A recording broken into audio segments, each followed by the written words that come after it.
नमस्कार मेरे प्यारे दोस्तों। आशा करता हूँ आप सभी स्वस्थ और मस्त होंगे और आप सभी को आपके अपने अध्ययन केंद्र समर्पण विद्यापीठ में तहे दिल से स्वागत है।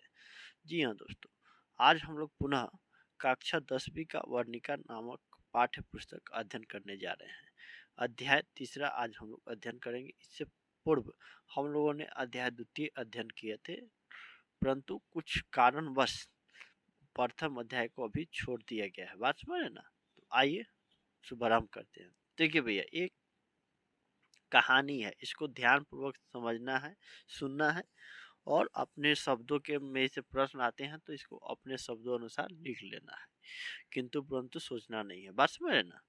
देखिए, ये माँ शीर्षक है माँ, और इसके लेखक जो हैं ईश्वर पेटलिकर है। ईश्वर पेटलिकर, समझे ना?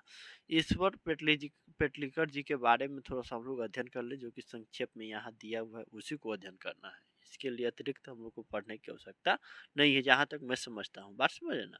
चूंकि उलझना नहीं है, बात समझे ना? थोड़ा थोड़ा हम लोग को पढ़ना है सभी सेक्शन को, समझे ना? और सभी विषयों को आप लोग गहन अध्ययन कीजिए, समझिए। बात समझे ना? ईश्वर पेटलिकर जी गुजराती के लोकप्रिय कथाकार हैं। इनके कथा साहित्य में गुजरात का समय और समाज, नए पुराने मूल्य, दर्शन और कला आदि रच पकड़ कर एक नई आस्वादकता के साथ उपस्थित होते हैं। खून की सगाई उनकी इनकी प्रसिद्ध कहानी है और काला पानी इनका लोकप्रिय उपन्यास है। साहित्य के अलावा श्री पेटलिकर सामाजिक राजनीतिक जीवन में भी सक्रिय रहे हैं। इनकी दर्जनें पुस्तकें पुरस्कृत और बहुप्रशंसित हो चुकी है। यह कहानी गोपाल दास नागर द्वारा संपादित एवं अनुदित कहानी संग्रह माँ से सवार संकलित है। समझे ना? आइए यहाँ से शुभारंभ होता है। मंगू को पागलों के अस्पताल में भर्ती करने की सलाह लोग उसकी माँ को देते, समझ ना? तब उसकी आंखों में आंसू झिलमिला आते और हर एक को वह एक ही जवाब देती, मैं माँ होकर सेवा नहीं कर सकती तो अस्पताल वालों को क्या पड़ी है। बात समझना? ये मतलब ये पागलों का है, तो माँ तो माँ होती है। माँ कह रही है कि जब माँ होकर मैं उसकी सेवा नहीं कर सकता हूँ अपने संतान को, तो हॉस्पिटल वाले अस्पताल वाले लोग क्या ही करेंगे। बस में ना, अपंग जानवरों की गौशालाओं में भर्ती कर आने जैसा ही यह कहा जाएगा। बात समझना? माँ की यह ग्रंथि प्रकट हो जाने के बाद कोई उनसे ऐसी बातें करता भी नहीं था। बात समझ ना? माँ उसे जवाब एक ही बार दे देती थी, समझ ना? जन्म की पागल और गूंगी पुत्री को वे जिस तरह पालती पोसती, सेवा करती और लाड प्यार करती, यह प्रत्यक्ष देख लोग उनकी प्रशंसा भी करते कि इस तरह पागल पुत्री को तो एक ही माँ ये पुत्री को तो एक माँ ही पाल सकती है। समझे ना? दूसरे के घर हो तो भूखी प्यासी कब की ही मर गई होती, और होती जीवित भी होती तो भी ऐसा हष्ट पुष्ट शरीर तो नहीं होता। देखिएगा प्राय हम लोग समाज में देखिएगा इस कि लोग थोड़ा सा बच्चे के साथ भी भेदभाव करना शुरू कर देते हैं, जैसा कि समाज करते हैं। ऐसा नहीं है कि माँ करती है। माँ की ममता, समझे ना, शब्दों में व्यक्त नहीं किया जा सकता है। माँ माँ ही होती है। कितना भी बच्चा खराब हो, लेकिन माँ के लिए सबसे प्रिय अपना संतान ही होता है। फिर उसके बाद कोई अपना रिश्ते जीवन में जो भी हैं सब होते हैं, लेकिन सबसे पहला जो उनका माता जी का जो एक अटूट स्नेह, समझ है ना, निश्चल प्रेम रहता है। किसी भी आपसे मतलब अपने संतान से कोई आकांक्षाएं नहीं रहती है कि हमें ये बाद में रिटर्न भी करेगा अथवा नहीं। समझ रहे? निस्वार्थ भाव से बच्चे के पालती पोसती है। फिर भी लोग समाज जो है, किसी किसी का अपंग बच्चे हैं, किसी तरह का प्राकृतिक, समझ है ना, प्राकृतिक कमियों की वजह से उनके साथ बुरा बर्ताव करने के लिए विवश करते हैं, लेकिन माँ माँ होती है। समझ ना? तो इसलिए कहा जाता है कि जो साहित्य जो है हमारे समाज का दर्पण है, क्योंकि देखिए ये सब समाज में हमारे घटित हो रहा है, तभी तो इसको हमारे जो घटनाएं घटित हो रही है, तभी तो आज हमारे साहित्य में उभरा, साहित्य वन में उभरा एक अलग शीर्षक के रूप में माँ की, समझ रहे ना। तो शुरू से ही देखिए कि पहले जो शुभारंभ हो रहा है उसी तरह लोग अपंग के बच्चों को लेकर कैसी तरह की अपनी बात रखते हैं, समझ रहे ना,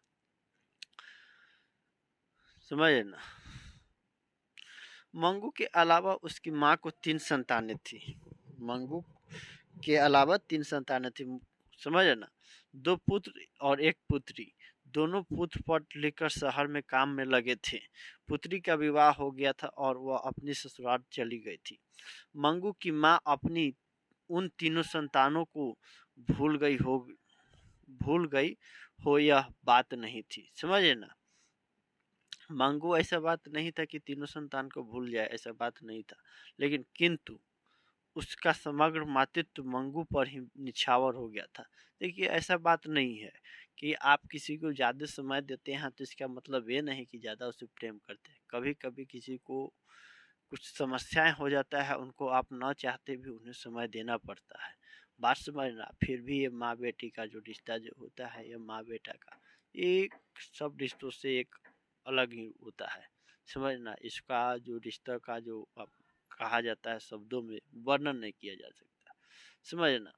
तो ऐसा बात नहीं है। अब ये बेचारी जो बच्चे जो है उसको भी तो दिलासा देना, तमाम तरह की बात, उसके पास तो भी अपनी भावनाएं होंगे, लोगों के प्रति आदर करुणाजनक क्या है नहीं है देखना उठना, उसको दिलासा देकर समाज के साथ खड़े होने के प्रेरित करना माँ से भला कौन कर सकता है, माँ के अलावा कौन अच्छे से कर सकता है, कोई नहीं। इसलिए छुट्टियों में जब कभी लड़के घर आते तब उनका बार बार पौत्र पोत्रियों से खिल उठता, समझ ना, पौत्र पोत्रियों से खिल उठता। फिर भी दादी माँ के रूप में वह हर्ष में पागल नहीं होती थी।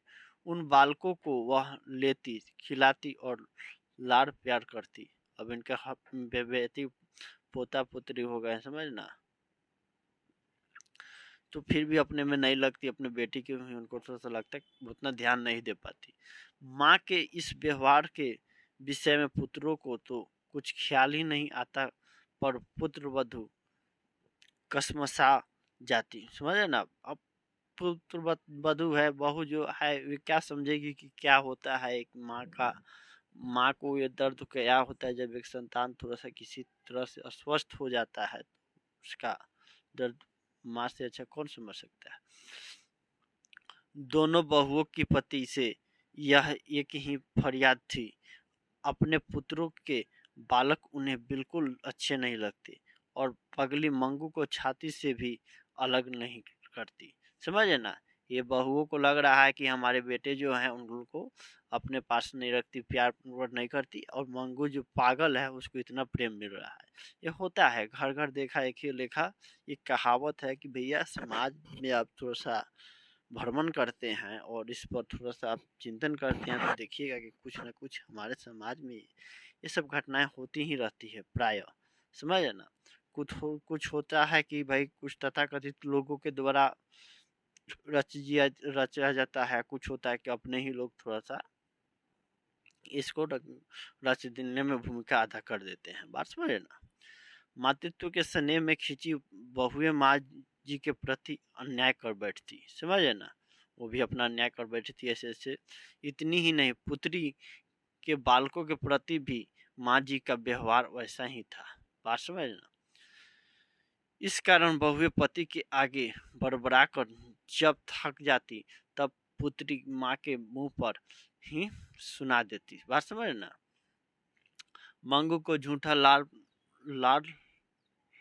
मंगू को झूठा लाड़ लड़ाकर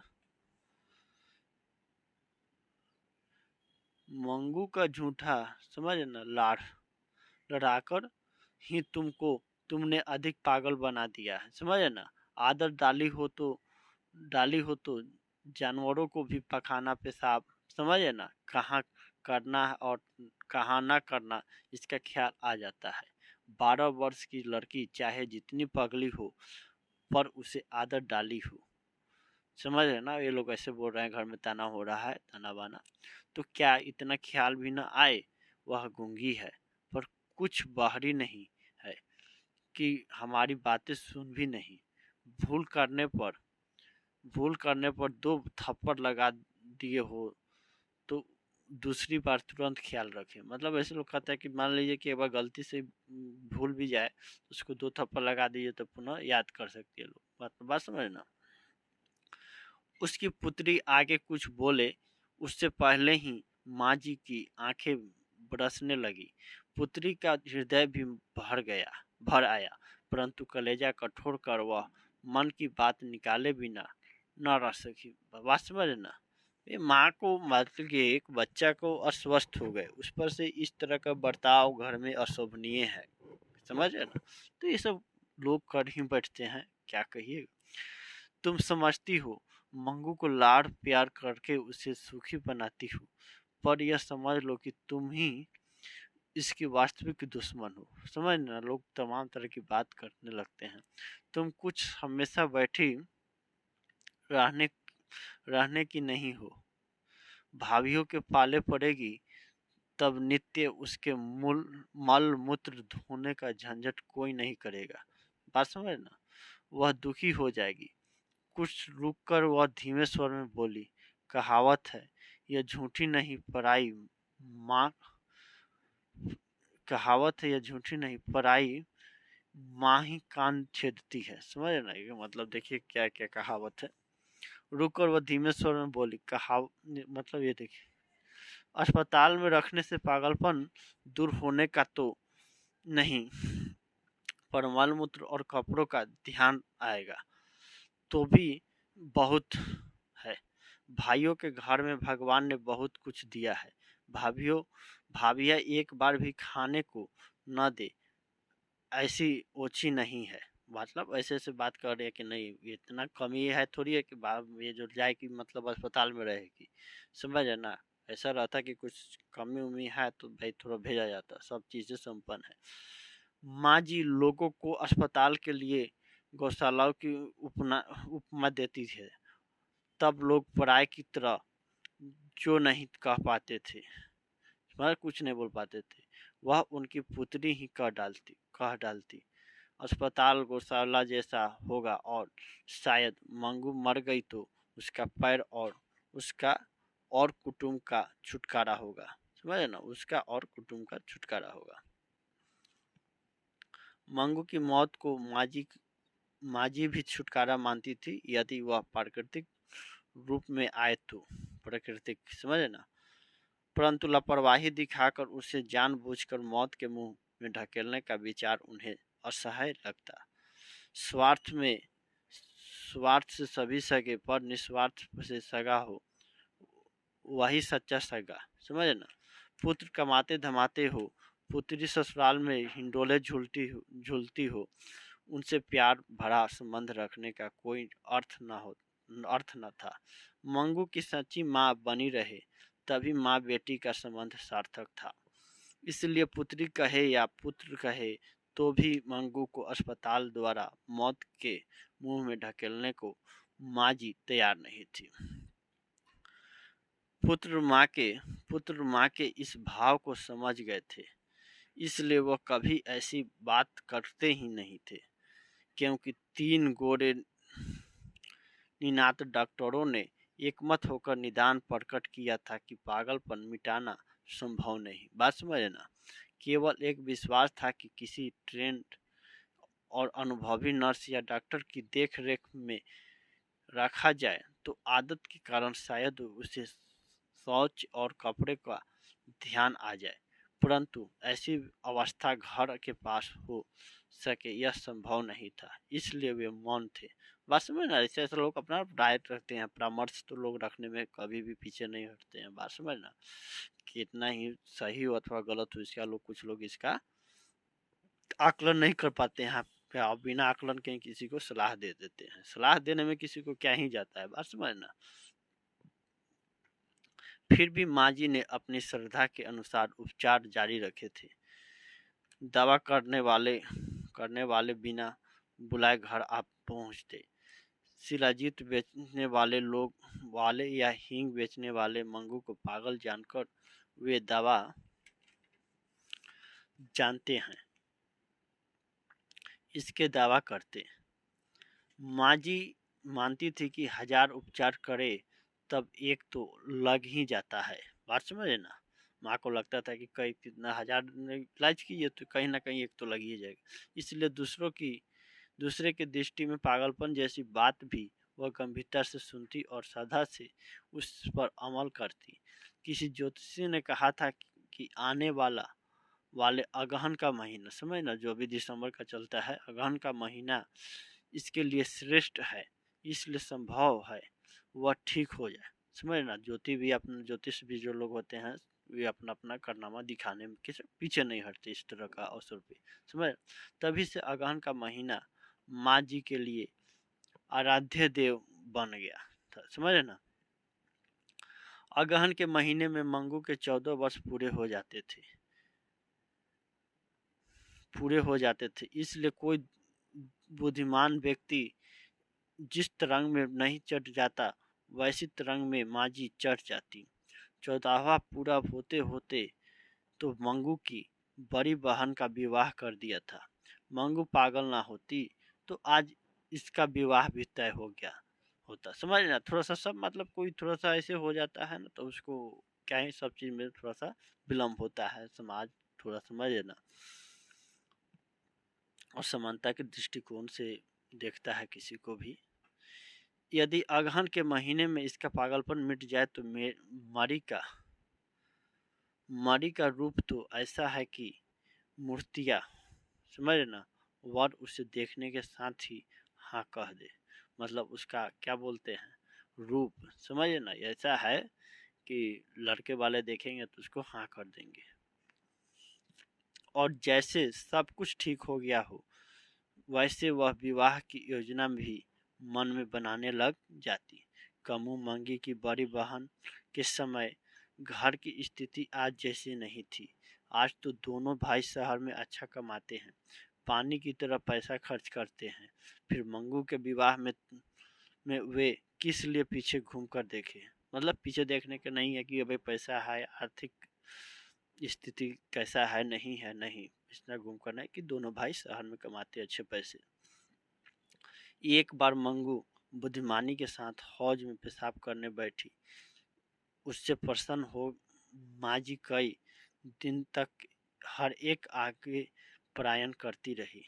समझ ना, ज्योतिषी का कहना ठीक होगा। मंगू अब से पहले कभी भी नहीं, और यह पहली बार अपने आप हौज में पेशाब करने बैठी। सुनने वालों के गले से यह बात उतरनी कठिन थी, क्योंकि यह सुनते समय मंगू पेशाब कर गीली मिट्टी को अंगूठे से कुदेरती नजर पड़ती। समझे ना, माँ जी की दृष्टि उस तरफ जाते ही बुद्धिमान पुत्री को जैसे शिक्षा देती हो वैसे धीरे से कहती, मंगू ऐसा गंदा नहीं करना चाहिए, अच्छा बेटा। समझे ना, मतलब ने थोड़ा सा बर्ताव करने लगते हैं कि यहाँ पे थोड़ा सा इसका कुछ असर पड़े। समझे ना, या कभी कभी भावनाओं में लोग खो जाते हैं तो कुछ का कुछ बोल बैठते हैं। मंगू को धुन आती और वह खड़ी हो जाती तो उन्हें नई बात मिल जाती। मैंने कहा तो समझकर बुद्धिमान की तरह खड़ी हो गई। इस प्रकार माँ जी का आशा भरा अगहन का महीना आया। फिर मंगू अच्छी तो न हुई, पर शहर के कन्या विद्यालय में पढ़ती गांव की एक लड़की कुसुम पागल हो गई। दूसरी लड़की जो है पागल हो गई। मंगू की तरह उससे भी टट्टी पेशाब का ध्यान न रहता। माँ जी को इससे दुख तो हुआ, पर साथ साथ संतोष भी हुआ कि अच्छी भली लड़की पागल होते ही इस प्रकार विवेक खो बैठती है। बात समझ रहे ना, तो थोड़ा सा लगता है कि हाँ भाई संतोष भी होता है, ऐसे से दूसरे को देखकर घटना को लोग अपने आप को दिलासा बढ़ाते हैं। इस समाज में देखिएगा कुछ ऐसा घटना जो होता है कि हर दूसरे को देखकर आदमी को संतुष्टि मिलता है। तो जन्म से पागल मंगू बेचारी को ऐसा ख्याल ना हो तो इसमें क्या हर्ज, समझे ना। कुसुम को दवाखाने में भर्ती करने का निश्चय हुआ है। यह समाचार जानकर माँ जी को लगा कि उसकी माँ जीवित होती तो उसे अस्पताल में भर्ती ना करने देती। माँ बिना सब सुना कहा जाता है, वह झूठ थोड़े ही है। इसके साथ उनकी भी आंखें बंद हो जाने पर मंगू को भी उसके भाई दवाखाना में भर्ती कर आते हो वैसा दृश्य उन्हें कपा गया। समझे ना, वे सोचने लगे। पहले महीने के अंत तक कुसुम को अच्छा फायदा हुआ। वैसा समाचार मिला उसे बांध कर रखा जाता था, पर अब तो स्वतंत्र घूमती है और उपद्रव नहीं करती। टट्टी पेशाब का ठीक ठाक ध्यान आ गया है। पागलपन रहा है तो वह मात्र सारा दिन गया करती है। समझे ना, गाना गाती रहती है। इतना ही यह भी दूसरे महीने में मिट जाएगा, ऐसा डॉक्टर ने कहा था। बात समझ ना, कुसुम का यहाँ पर सुधार हो रहा है। दूसरे महीने में कुसुम का पागलपन मिट गया। फिर भी एक आध महीना रहे तो अच्छा। ऐसी डॉक्टर की सलाह से उसे तीसरे महीने भी रखा गया था। वह घर आई तब सारा गांव उसे देखने उमड़ पड़ा। समझ ना, सबसे आगे माँ जी थी। ये बात सुनकर थोड़ा उनके भी हैरत हुई। कुसुम को ठीक ठीक सुधरी हुई देख माँ जी को हर व्यक्ति सलाह देने लगा। माँ जी, आप मंगू को एक बार अस्पताल में भर्ती करके देखो, जरूर वह अच्छी हो जाएगी। माँ जी ने जिंदगी में पहली बार अस्पताल का विरोध नहीं किया। बात समझ ना, ऐसा देखकर वे चुपचाप रह गई। चुपचाप वो लोगों की सलाह सुनती रही। दूसरे दिन उन्होंने कुसुम को अपने घर बुलवाया। समझ ना, उसे पास बैठाकर अस्पताल के हाल चाल पूछना शुरू किया। माँ दया भाव रखकर सेवा न कर सके तो डॉक्टर नर्स कर ही नहीं सकते। ऐसी उनके मन में जो गांठ पड़ गई थी वह कुसुम की बातचीत से खुल गई।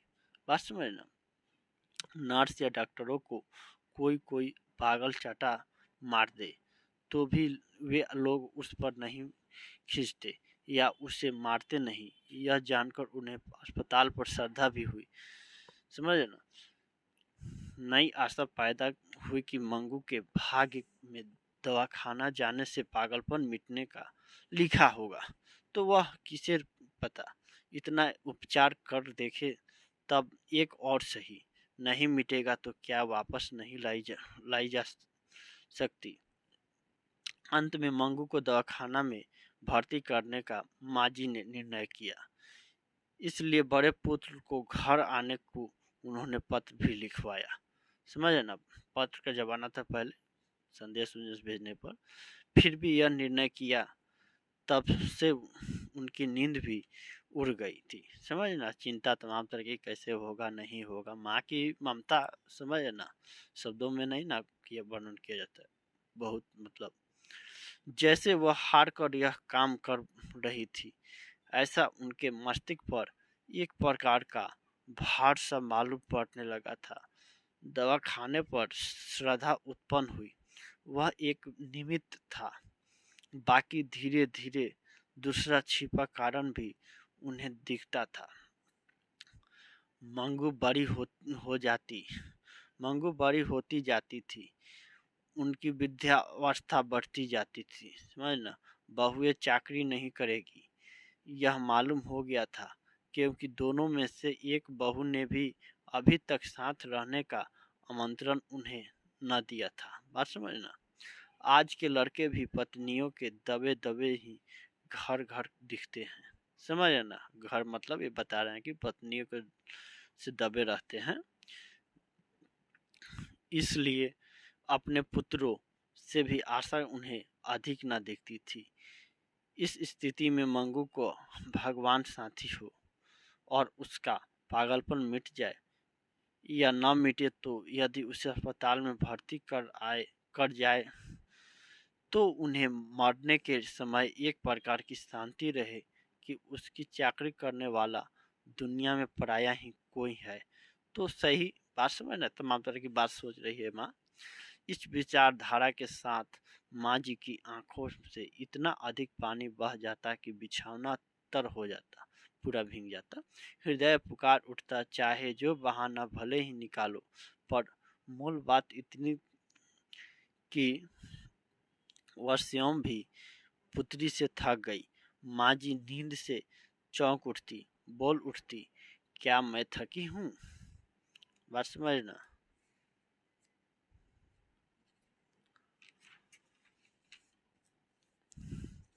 हृदय और दोनों वेग से पुकार उठता, एक बार नहीं 1000 बार।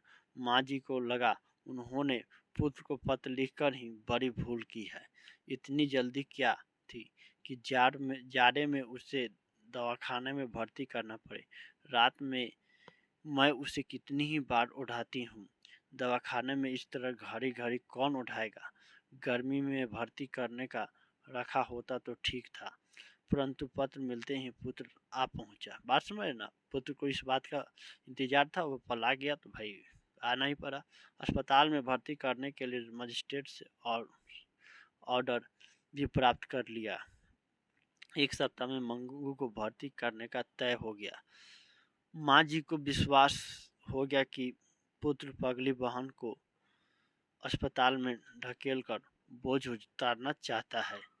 ऐसा ना होता तो पत्र मिलते ही किसी आ पहुंचता। बात समझ ना, कुछ सोर्स आदि लगाकर तुरंत डॉक्टर तथा मजिस्ट्रेट से मंजूरी कराता ही किस लिए? बात समझ ना। इन्हें लगता था कि अभी यह विचार स्थगित कर दे और गर्मी में भर्ती कर दे। बात समझ ना, पर पुत्र से कहने के लिए जुबान खुलती ही न थी। वह बड़ी मुश्किल से छुट्टी लेकर आया होगा और भर्ती करने का प्रबंध कर चुका। तो अब मना करूँ तो उसे लगेगा कि माँ को दूसरा धंधा नहीं है। मतलब लगेगा ना कि भाई माँ को कोई काम नहीं है, इसलिए जो जी में आता है तब तब करते रहती है। मंगू को अस्पताल में भर्ती कराने जाना था। उस रात माँ जी को बिल्कुल नींद नहीं है, समझे ना। चिंता सताती है ना, सताती है चिंताएं। सुबह एक विचार यह भी आया कि वह साथ में न जाए तो अच्छा, समझे ना। वह मतलब उसको लगा कि साथ में न जाए तो वही अच्छा। अस्पताल वाले बेटी को उनसे अलग करेंगे, यह उनसे सहन नहीं होगा। और माँ को सोचा उन्होंने कि भाई माँ सोची कि हम नहीं जाएंगे तो अच्छा होगा, किसी को भेज देंगे। बात समझना। पर अस्पताल में कैसी व्यवस्था है यह सब अपनी नज़रों से देखेंगे नहीं, तब तक चैन पड़े यह संभव नहीं था। माँ को लगा कि हम नहीं जाएंगे ना तो ये अच्छा रहेगा, क्योंकि हम जाएंगे तो माँ से मुझसे अलग किया जाएगा तो वो सहन नहीं होगा। जिसे रात दिन आप सेवा करते होते हैं, मतलब इस तरह को देख रहे हो, वो अलग होता है तो बहुत ही मतलब असहनीय पीड़ा उत्पन्न होती है, समझे ना। और एक समान मतलब एक देखिएगा, कोई भी व्यक्ति किससे कितना प्रेम करता है उसका आकलन उसी समय अनुभव होता है जब आप उससे अलग होते हैं। तो साथ में उतना अनुभव नहीं होता है, फिर जब उससे आप अलग हो जाते हैं तब ये अनुभव होता है। बात समझना। और जिनको बेचैन कर रही है कभी वहाँ की स्थिति अस्पताल की तो कभी बेटी की, समझना। इसलिए विवश हो जाने को तैयार हुई, पर मंगू को लेकर घर के बाहर निकलने लगे तब मानो उन पर ब्रह्मांड का भार आ गया। बात समझे ना। आंखों में सावन भादो शुरू हो गया, मतलब है थी रोना धोना, समझ ना। नजर मंगू पर चिपक गई थी, समझे ना। वह किसी भी तरह उखड़ती न थी।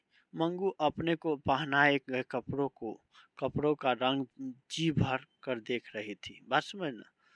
भाव में आ गई हो, जैसे माँ जी की तरफ देखकर वह हंस भी पड़ी। बात समझ ना। उस समय माँ जी का कलेजा कट कर रह गया, समझे ना। गाय बैल भी जब उन्हें पुराने खूंटे से खोलकर दूसरी जगह ले जाया जाता है तब नए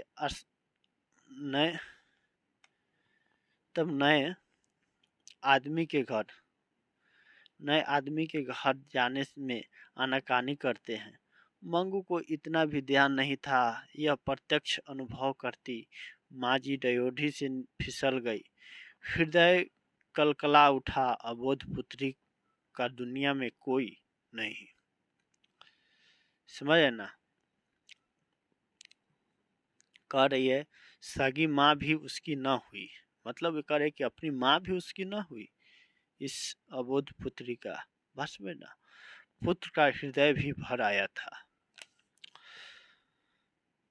माँ की तरफ आंखें उठाने जितने भी उसमें हिम्मत नहीं थी। बस में ना इतना विलंब होता था, उतना ही ट्रेन पकड़ने का समय कम होता था। बस में ना आंगन के बाहर गाड़ी में जूते बैल पांव हटाने को तत्पर हो रहे थे। पुत्र ने माँ की तरफ आंखें बिना किए ही लथड़ा कर पांव उठाते हुए कहा, देर हो रही है, अब निकलना चाहिए। आंगन से निकलते समय उसने धोती के कोने से आंखें पोंछ ली। बात समझ ना बेटा। पड़ोस की एक स्त्री ने मंगू का हाथ पकड़कर आगे किया। बात समझ ना। दूसरी स्त्रियों ने माँ जी को सहारा दिया, मतलब ऐसा हो जाता स्थिति तो भाई आस पड़ोस के लोग थोड़ा सा अपना सहयोग देते हैं, आना जाना तमाम तरह की बात। ये सब देखिएगा, कुछ सामाजिक हम लोग का बंधन जो होता है ना, दुख सुख में हमेशा काम आते हैं। बात समझ ना। और कुछ लोग होते हैं इस पर थोड़ा सा अपना मजाक उड़ाते हैं। ये हर घर मतलब हर समाज में देखिएगा। अंत में कारवा घूट हृदय भी पीकर घुटने पर हाथ टेक हुए खड़ी हुई। दोनों स्त्रियों ने पकड़ कर चढ़ाया, तब उनसे बैलगाड़ी पर चढ़ा गया। मतलब बैलगाड़ी उस समय चलता था, उस समय की बात है। मंगू पागल है यह जानकर ट्रेन के अन्य मुसाफिरों को अच्छा खासा चर्चा का विषय मिल गया। वास्तव में लोग देखते उठते हैं कि भाई क्या है नहीं है, इर्द गिर्द नजर रहता है तो अपना अपना बात कहने लगते हैं। ऐसी खाती पीती सूखी लड़की को अस्पताल में रखेगी तो 1 महीने में ही लकड़ी जैसी हो जाएगी। मतलब बात समझ ना। वहाँ तो जानवरों की तरह जितना दिया उतना खाया। बस हमारे गांव में एक वृद्धा को उसके लड़के 5 साल से अस्पताल में भर्ती कर आए हैं, पर कुछ भी फर्क नहीं पड़ा है। गांव का कोई व्यक्ति मिलने मिलने जाए गया है, मतलब क्या है, मिलने गया है तो जाता है, मिलने जाता है तो रोने लगती है, पाँव पकड़ कर कहती है मुझे यहाँ से ले चलो, पर आज के लड़के लाते ही नहीं। बात समझ ना। अपना अपना लोग मुसाफिर लोग बात कर रहे हैं। ऐसे लड़कों से क्या आशा रखी जाए। लड़के तो ऐसे अच्छे हैं, पर आजकल की बहुएं जानती है ना, पहनना ओढ़ना हो, इसलिए अधिक आदमी घर में पोसता ही नहीं। इस लड़की की माँ नहीं है क्या। माँ जी को यह घाव असह्य हो गया। बात समझ ना। ऐसे लोग पूछने लगे। आंखों में आंसू आ गए। बात समझ ना। कंठ रुठ गया, शर्म से आंखें झुक गई। साथ साथ सिर झुकते ही माँ जैसा उनका दावा भी अपने आप व्यक्त हो गया। बाप रे, आप माँ होकर इसे ढकेल रही हैं, फिर अस्पताल वालों को क्या दोष दिया जाए। माँ जी यदि अकेली होती या लड़के को बुरा लगने का भय ना होता तो लौटती गाड़ी से मंगू को लेकर घर वापस आ जाती, परंतु दूसरा उपाय नहीं था। इसलिए भारी कदमों और भारी हृदय से वह अस्पताल में प्रविष्ट हुई। बात समझ ना। मुलाकात का समय था, इसलिए बीच के खंड में रोगी और उनके सगे संबंधी अलग अलग बैठे थे। स्वजनों द्वारा घर से लाया खाना काफी लोग खा रहे थे। कोई कोई फल खा रहे थे। एक पागल पति के साथ पत्नी घर की और बच्चों की बातें कर रही थी। एक पागल पत्नी से उसका पति मिलने आया था, उससे वह लिपट पड़ी थी और बगल में खड़ी वार्ड की परिचायिका समझ रहे, काऊ की तरफ इशारा करके फरियाद कर रही थी। ये भूतनिया मुझे अच्छे कपड़े पहनने को नहीं देती, अच्छा खाना नहीं देती, सिर में डालने को तेल भी नहीं देती। माँ जी उस समय परिचारिकाओं समझ ना, परिचारिकाओं या परिचारिकाओं, यहाँ क्या मैं पढ़ा था याद नहीं, परिचारिकाओं की तरफ देख रही थी। उस पागल स्त्री के लिए जो परिचारिका थी वह हंसकर बोली, अब मैं तुम्हें सब कुछ दूंगी, तुम्हारे पति अच्छा अच्छा खाने को लाए हैं, वह एक बार खा लो। उस पगली स्त्री ने कहा, मैंने मंजन नहीं किया है, मैंने मुंह नहीं धोया है।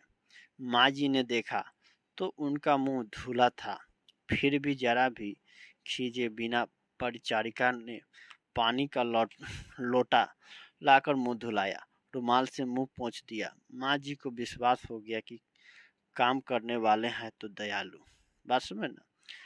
डॉक्टर और स्त्री वार्ड की मेट्रन आ गई। माँ जी के पुत्र ने मजिस्ट्रेट का ऑर्डर दिया।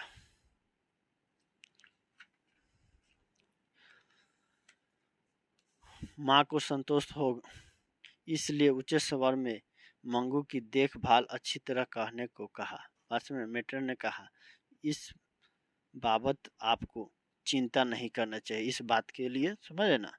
बीच में ही माँ जी बोली, बहन चिंता तो इसलिए करनी पड़ती है कि यह एकदम पागल है, कोई इसके पास बैठकर खिलाए नहीं तो यह खाती भी नहीं। इतना कहते हुए उनका कंठ भर आया और वाक्य अधूरा ही रह गया। बस में दूर खड़ी परिचारिकाएं निकट दौड़ आई। एक बोली, माँ जी आप किसी तरह की फिक्र ना करें, हम इसे मुंह में कौड़े डाल डाल कर खिलाएंगे।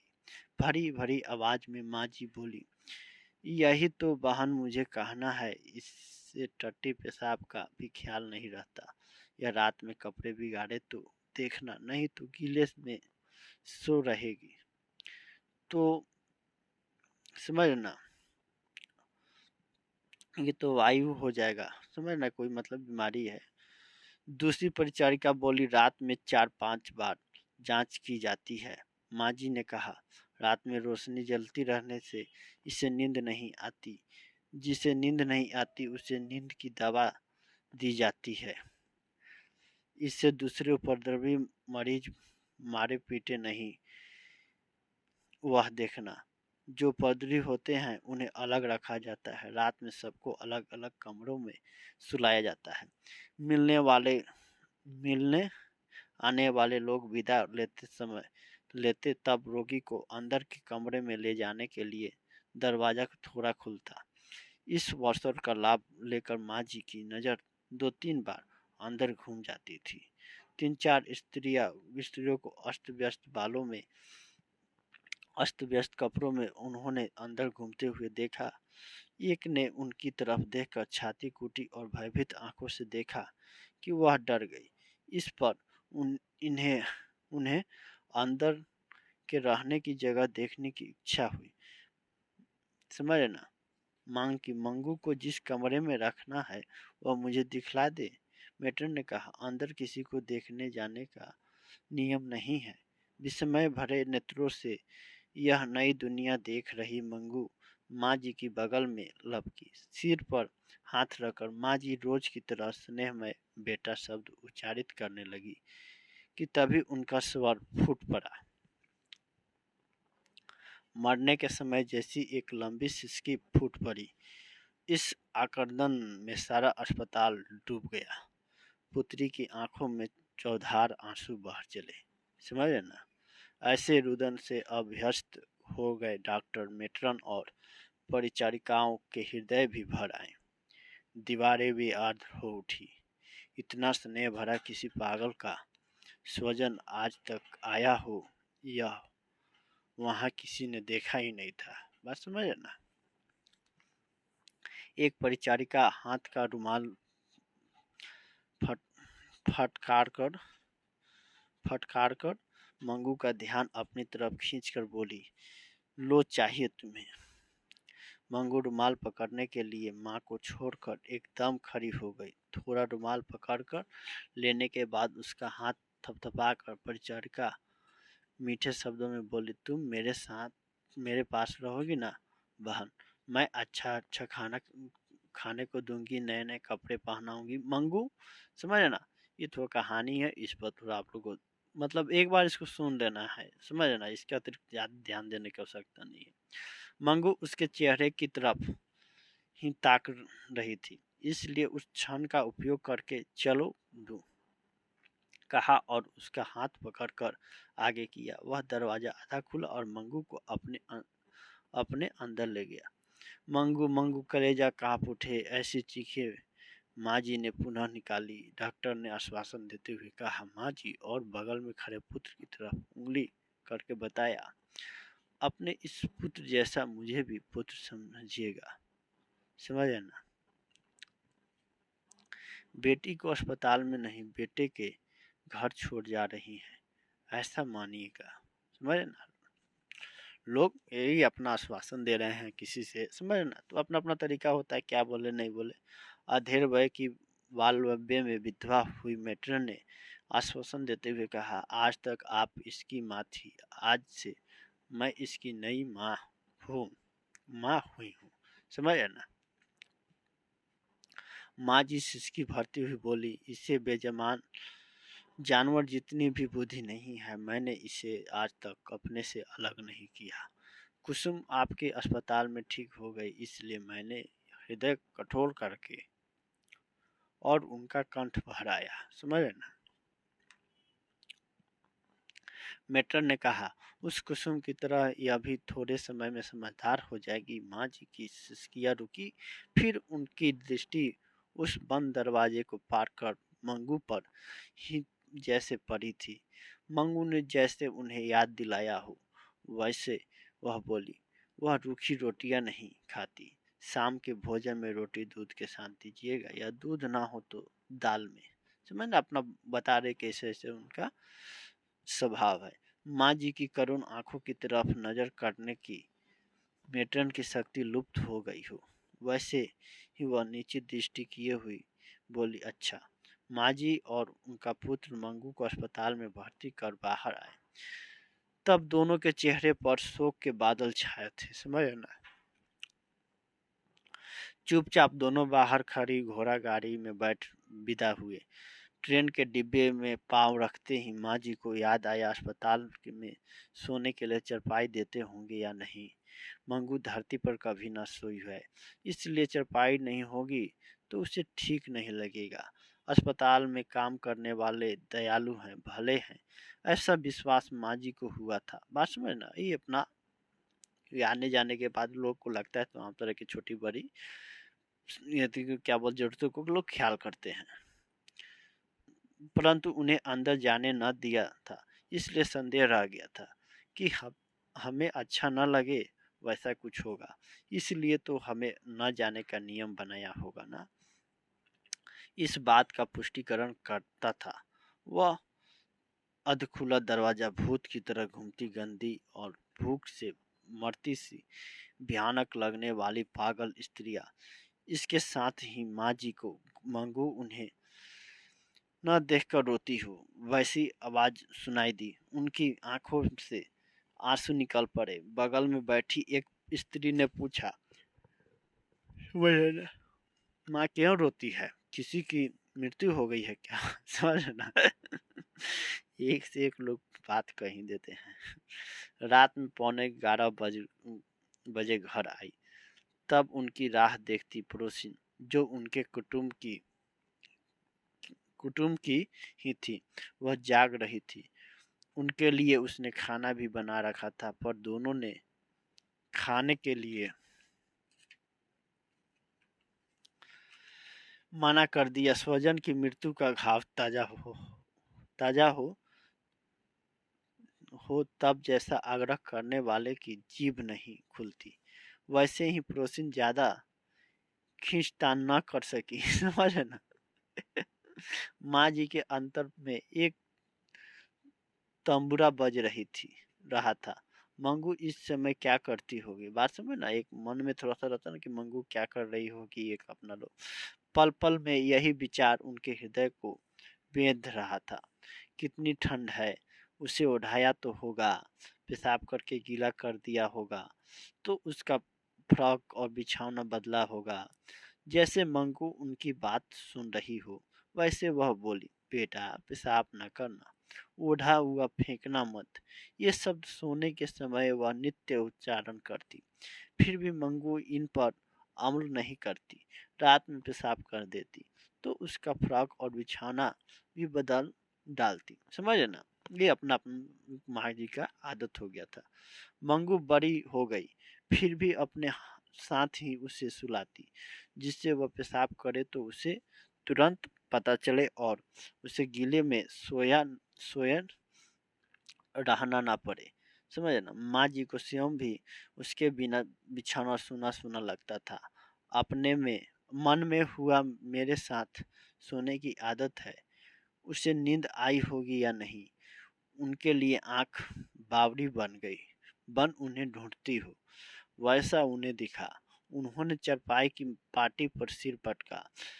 मैं माँ होकर उसे अस्पताल में छोड़ आ गई। उनकी एक सिसकी फूट पड़ी। फिर अपना मतलब समझे ना, बाहर के खंड में सोए पुत्र को भी नींद नहीं आई। बात समझे ना।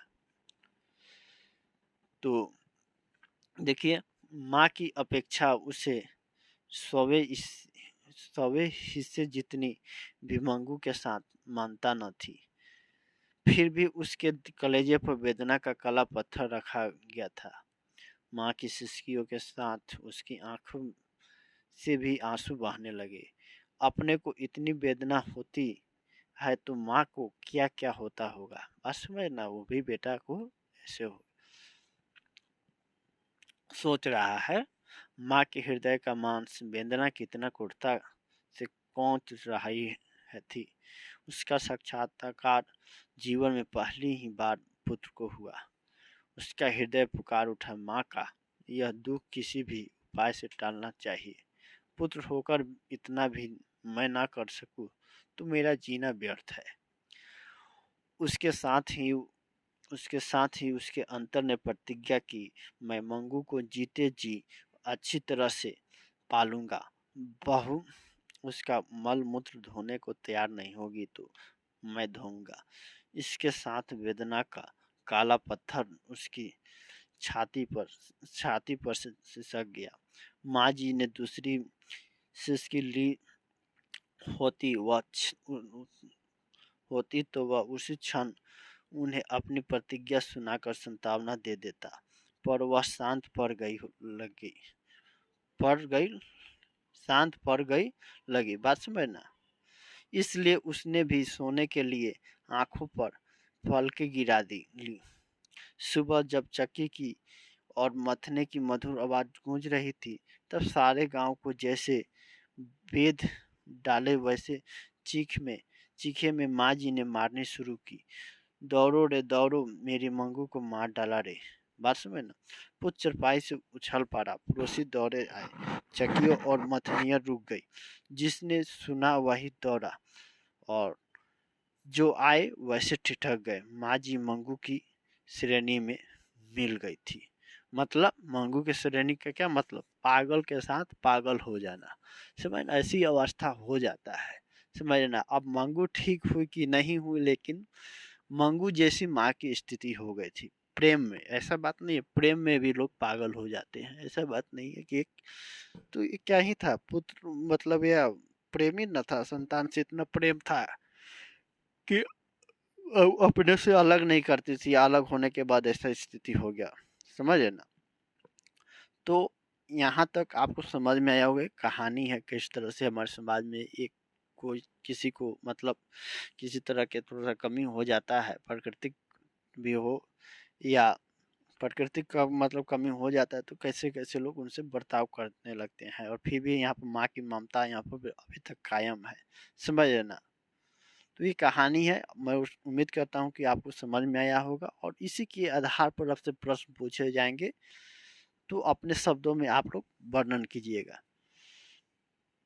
मिलते हैं अगले क्लास में, तब तक मुझे इजाज़त दीजिए। जय हिंद, जय भारत।